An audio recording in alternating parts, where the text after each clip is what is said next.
नमस्कार दोस्तों। आज हम आपके सामने लेकर के आए हैं एक नया टॉपिक जो कि प्रेसिडेंट ऑफ इंडिया से रिलेटेड है और उसके इलेक्शन प्रोसेस से रिलेटेड है। एज़ पर इंडियन कॉन्स्टिट्यूशन क्या प्रोसेसेस हैं जिसको फॉलो करते हुए प्रेसिडेंट ऑफ इंडिया को चुना जाता है, इस बारे में आज हम लोग चर्चा करेंगे। ये एक ऐसा टॉपिक है जो कि जनरल नॉलेज के हिसाब से बहुत ज़्यादा इंपॉर्टेंट है और ख़ासकर उन लोगों के लिए जो कि गवर्नमेंट जॉब्स के एस्पायरेंट हैं, जो यूपीएससी, पीसीएस, डिफेंस, इन सब तरह के एग्ज़ाम्स में पार्टिसिपेट करना चाहते हैं और अच्छे मार्क्स लेकर आना चाहते हैं, उनके लिए ये टॉपिक बहुत ही ज़्यादा इम्पोर्टेंट है। तो आइए आगे चलते हैं और देखते हैं कि किस तरीके से भारत के राष्ट्रपति को चुनाव किया जाता है। सो इस सेशन का जो मेन ऑब्जेक्टिव है वो है to understand the election process of president of India, उनकी एलिजिबिलिटी क्राइटेरिया कि जो भी व्यक्ति प्रेसिडेंट ऑफ इंडिया बनना चाहता है उसके लिए उसके पास क्या पात्रता के मापदंड होने चाहिए और क्या वो उन पात्रता को फुलफ़िल करता है तभी वो प्रेसिडेंट ऑफ इंडिया बन सकता है। Composition of the electoral college, president of India को जो लोग चुनते हैं उसे इलेक्टोरल कॉलेज का हिस्सा माना जाता है, यानी कि वो निर्वाचक मंडल कहा जाता है। तो निर्वाचन मंडल की संरचना किस तरीके से होती है ये हम लोग डिस्कस करेंगे आज इस सेशन के दौरान। साथ ही साथ उन साथियों के लिए जो कि ये वीडियो देख रहे हैं एग्ज़ाम प्रिपरेशन को लेकर के, तो उनके लिए एमसीक्यू भी है at end of this particular session, so that वो लोग ऑब्जेक्टिव टाइप क्वेश्चंस जो कि एग्ज़ाम्स में पूछे जा सकते हैं उसके बारे में भी जानकारी प्राप्त कर सकें। तो सबसे पहले जानते हैं प्रेसिडेंट ऑफ इंडिया है क्या। प्रेसिडेंट ऑफ इंडिया एक संवैधानिक पोजीशन है। एज़ पर इंडियन कॉन्स्टिट्यूशन वो जितने भी एग्जीक्यूटिव पावर्स हैं वो सारे के सारे एग्जीक्यूटिव पावर्स का जो हेड है वो है प्रेसिडेंट ऑफ इंडिया, और इन एग्जीक्यूटिव पावर्स का इस्तेमाल president of India prime minister और काउंसिल ऑफ मिनिस्टर्स के एडवाइस के बेस पर करते हैं। प्रेसिडेंट ऑफ इंडिया हमारे देश के पहले सिटीज़न हैं और डी फैक्टो कमांडर हैं इंडियन आर्म्ड फोर्सेस के, यानी कि आर्मी, नेवी, एयरफोर्स, इनके जो डी फैक्टो कमांडर हैं वो प्रेसिडेंट ऑफ इंडिया होते हैं। 5 साल के टर्म के लिए चुने जाते हैं। किसी भी तरह की कोई भी लिमिट नहीं है कि वो कितनी बार कोई व्यक्ति प्रेसिडेंट ऑफ इंडिया बन सकता है। तो जो भारत के राष्ट्रपति हैं वो संवैधानिक रूप से इस देश के अध्यक्ष हैं, इस देश के एक तरीके से कह लीजिए किंग हैं, जो कि इस देश को चलाते हैं with the help of the prime minister and the council of ministers. Now, let's move to the eligibility criteria of becoming a president. A candidate of a president must be of age 35 and above. 35 साल से अधिक की उम्र का व्यक्ति होना चाहिए। साथ ही साथ लोकसभा के इलेक्शन लड़ने के लिए, मेंबर होने के लिए जो पात्रता होती है, जो क्वालिफिकेशन होती है, वो सारी क्वालिफिकेशंस भी साथ प्रेजेंट होनी चाहिए। The president may not hold any position that brings him और हर अ फाइनेंशियल ग्रोथ, यानी कोई भी ऐसी पोजीशन जो कि प्रॉफिट के लिए हो, चाहे वो सरकारी संस्थानों में हो या गैर सरकारी संस्थानों में हो, किसी भी तरह की इस तरह की कोई भी पोजीशन वो होल्ड नहीं करना चाहिए। अगर कोई कैंडिडेट जो कि लोकसभा और राज्यसभा का सदस्य है और प्रेसिडेंट का इलेक्शन लड़ता है और जीत जाता है, तो ओथ से पहले उसे अपनी राज्यसभा या लोकसभा की सदस्यता से इस्तीफ़ा देना होता है, तभी वो प्रेसिडेंट ऑफ इंडिया बन सकता है। तो मेजरली जो इनकी क्वालिफिकेशन है वो है कि द एज शुड बी 35 और अबव। लोकसभा के जितने भी पैरामीटर्स हैं लोकसभा के मेंबर बनने के, वो सारे पैरामीटर्स पूरे होने चाहिए। किसी भी तरह का प्रॉफिट मेकिंग पोजीशन पे वो नहीं होना चाहिए, और साथ ही साथ राज्यसभा और लोकसभा के अगर वो मेंबर हैं तो ओथ से पहले उन्हें वहाँ से रेजिग्नेशन देना कंपलसरी हो जाता है। So now let's move to election process of president of India. The election process of president of India is done through a electoral college, जिसके अंदर मेंबर्स ऑफ पार्लियामेंट, लोकसभा और राज्यसभा, स्टेट लेजिस्लेचर्स के MLA and union territories के MLA शामिल होते हैं। As per 42nd amendment which is later extended through 84th amendment, 1971 का जो पॉपुलेशन सेंसस है वो बेस बनता है टू डिसाइड कि वैल्यू ऑफ वोट क्या होंगे फॉर एन एमएलए और फॉर एन एमपी। 1971 के सेंसस को रखने का जो मेन ऑब्जेक्टिव है वो ये है कि इन फ्यूचर जो पॉपुलेशन एक्सप्लोजन हो सकता है उसकी वजह से जो पावर बैलेंस बिगड़ सकता है उसे मेंटेन करने के लिए टिल 2026 जो भी इलेक्शंस होंगे प्रेसिडेंट के, उसमें जो वैल्यू ऑफ वोट्स हैं वो कैलकुलेट किए जाएंगे based on the population census of 1971। इसे हम डिटेल में आगे जानेंगे। तो सबसे पहले देखते हैं कि एक इलेक्टोरल कॉलेज जो है, जो निर्वाचक मंडल है, उसकी संरचना किस तरीके से होती है। इस निर्वाचक मंडल में सिर्फ इलेक्टेड मेंबर्स ही शामिल होते हैं, और वो इलेक्टेड मेंबर्स कहाँ से होते हैं? वो इलेक्टेड मेंबर्स होते हैं लोकसभा के और राज्यसभा के। कोई भी मनोनीत मेंबर जो जिसे कि नॉमिनेट किया जाता है सरकार के द्वारा, वो इस इलेक्टोरल कंपोजिशन में नहीं आता। Elected member of state legislative, lower house of the state assembly, यानी जो लोअर हाउस है उसके जो एमएलएज होते हैं, एमएलसी नहीं, याद रखिए एमएलए, क्योंकि लोअर हाउस में जो हमारे रिप्रेजेंटेटिव्स होते हैं उन्हें हम एमएलए के नाम से जानते हैं, अपर हाउस में कुछ स्टेट्स में वो एमएलसी के नाम से जाने जाते हैं। तो only the MLAs of the legislative assembly of both union territories and states are there as a part of the electoral college. Union territories अभी आज की डेट में सिर्फ दो ही हैं जिनके पास वोटिंग पावर्स होते हैं, वो हैं दिल्ली एंड पौंडीचेरी। जम्मू एंड कश्मीर जो कि अब यूनियन टेरिटरी है, अभी उसकी कोई क्लैरिटी नहीं है। पहले तो as a state they were able to vote, but now उसकी कोई क्लैरिटी अभी हमारे पास नहीं है टिल 2026 और till the time there is an election which takes place in Jammu and Kashmir for the legislative assembly. Now let's move to the next which is वोटों का मूल्य। एक एमएलए जो गोवा का है और एक एमएलए जो यूपी का है, क्या उनके दोनों के वोटों का मूल्य एक है? ये जानना हमारे लिए बहुत ज़रूरी है। तो as per article 55(2) of Indian constitution, the value of vote casted by an elected member of state legislative assembly and both houses of parliament are determined. यानी आर्टिकल 55(2) वैल्यू ऑफ वोट से डील करता है। The details of number of voters and votes of the presidential elections are given below. As per 84th Amendment, the 1971 census is used and will continue to be used till 2026. यानी value of vote के लिए जो हम population का जो base लेते हैं वो लेते हैं 1971 का census till 2026. So now let's look at how the MLA votes are counted state wise.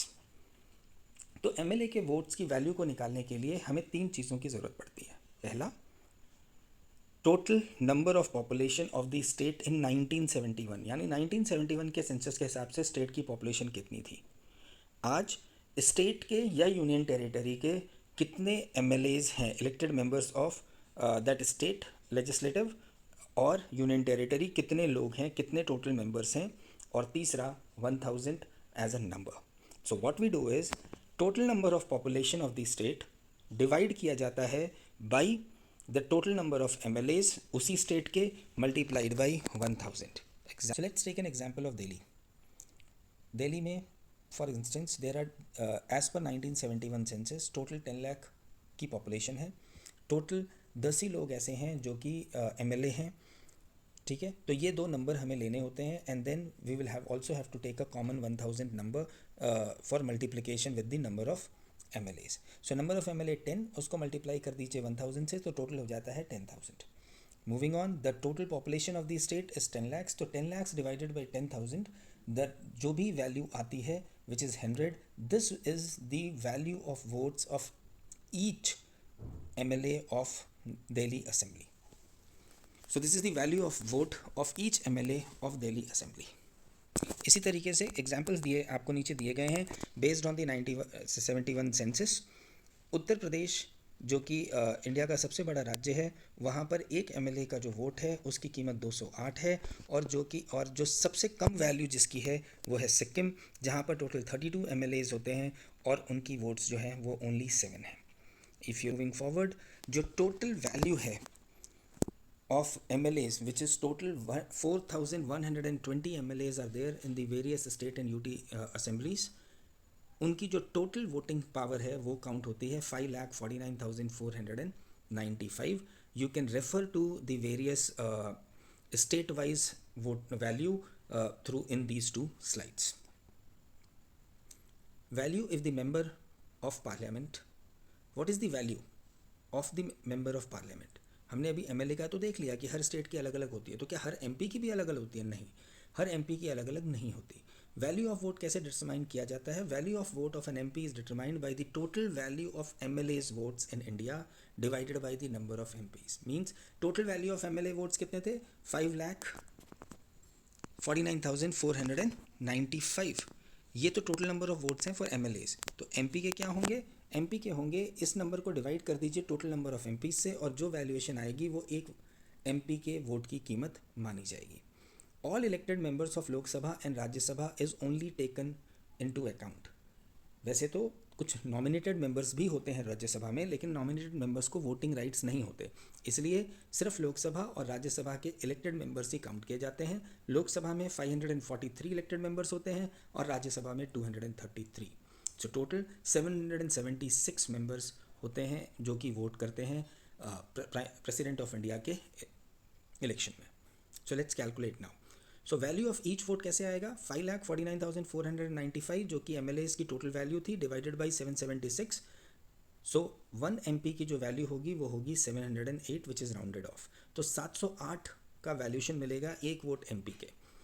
Total value of votes in parliament 776 लोग वोट करेंगे, मल्टीप्लाइड बाई 708 जो कि एक आदमी की वैल्यूशन है.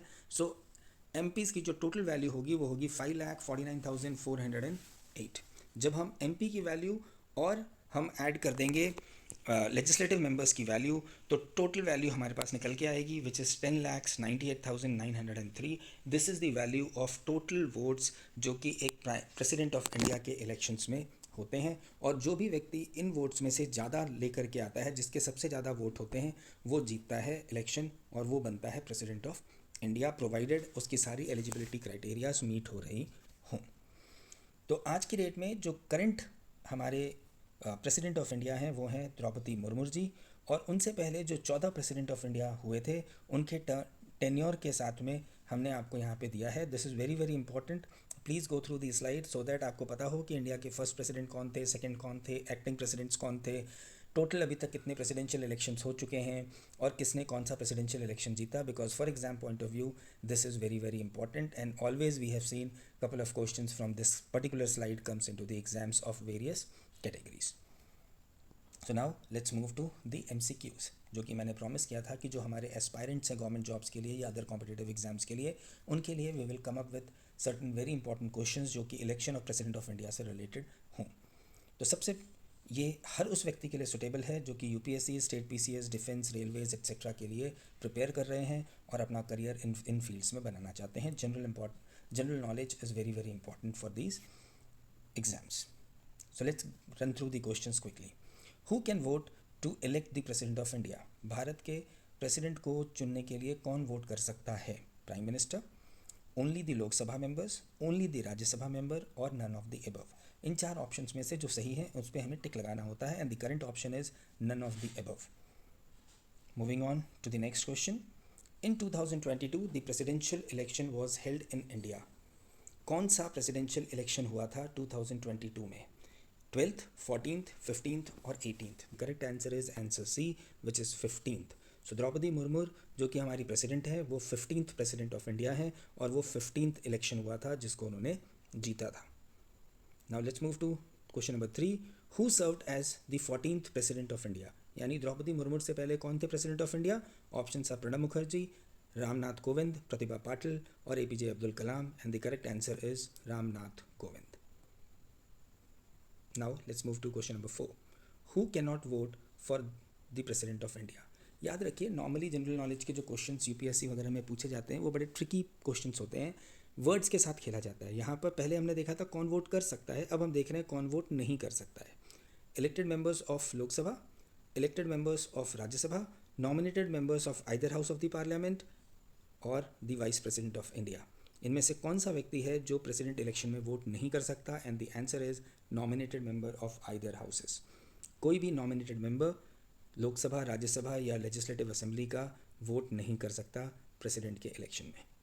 Now let's move to the next question. Which article is of the Indian constitution deals with the presidential elections in India? यानी राष्ट्रपति के चुनाव में से संबंधित कौन सा अनुच्छेद है? आर्टिकल 71, आर्टिकल 54, आर्टिकल 77 और article 58. The correct answer is article 54. Number 6. Who was the first women president of India? Pratibha Patil, Lakshmi Sehgal, Indira Gandhi और Ambika Soni. Very easy answer. The answer is option A, Pratibha Patil. Moving on to question number 7. Who is the sitting president of India? I think everybody should know it, and if you don't know then there is a big concern because the options are Pranab Mukherjee, Ramnath Kovind, Draupadi Murmu और APJ Abdul Kalam. कौन है The correct answer is Draupadi Murmu. Now, question number 8. What is the minimum age to contest presidential elections? 25, 18, 65 और 35. As per Indian constitution minimum age क्या होनी चाहिए presidential elections को contest करने की? And the correct answer is option D, 35. Moving on to question number 9. Who was the first president of India to get elected unopposed? कौन थे जो कि भारत में राष्ट्रपति बने सर्वसम्मति से, यानी उनका इलेक्शन कराने की ज़रूरत नहीं पड़ी, वोटिंग कराने की ज़रूरत नहीं पड़ी? And the option are Babu Rajendra Prasad, doctor APJ Abdul Kalam, Neelam Sanjiva Reddy और Pranab Mukherjee. And the correct answer is option C, Neelam Sanjiva Reddy.